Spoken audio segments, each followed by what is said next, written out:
এক আফগান কিশোর উড়োজাহাজের ল্যান্ডিং গিয়ারের ভেতর লুকিয়ে কাবুল থেকে ভারতের দিল্লি পর্যন্ত পাড়ি দিয়েছে।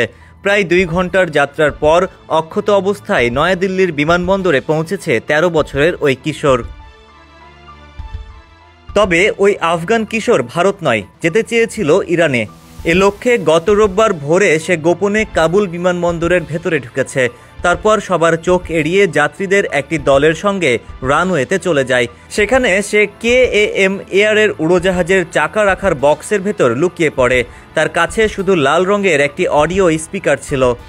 বান্ডেল থাকলে প্রতি সেনমানিতে টাকা বাঁচবে। বিকাশ সেনমানি বান্ডেল কিনে জিতুন প্রতি লেনদেনে।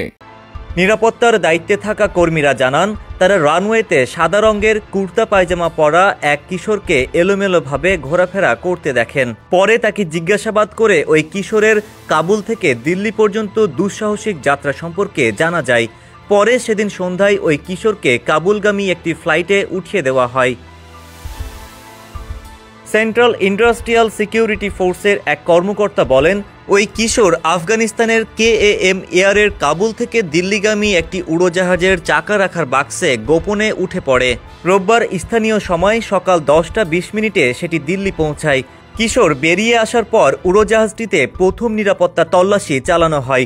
পরে প্রকৌশলীরা সেটিতে যান্ত্রিক ত্রুটি আছে কিনা তা পরীক্ষা করেন।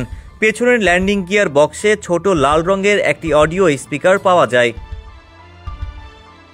কর্মকর্তারা জানান, এই ধরনের বিপজ্জনক যাত্রায় ঠান্ডা ও অক্সিজেনের অভাবে মাঝ আকাশে ওই কিশোরের মৃত্যুও হতে পারত। বাণিজ্যিক উড়োজাহাজ সাধারণত 30 থেকে 40,000 ফুট উচ্চতা দিয়ে ওড়ে।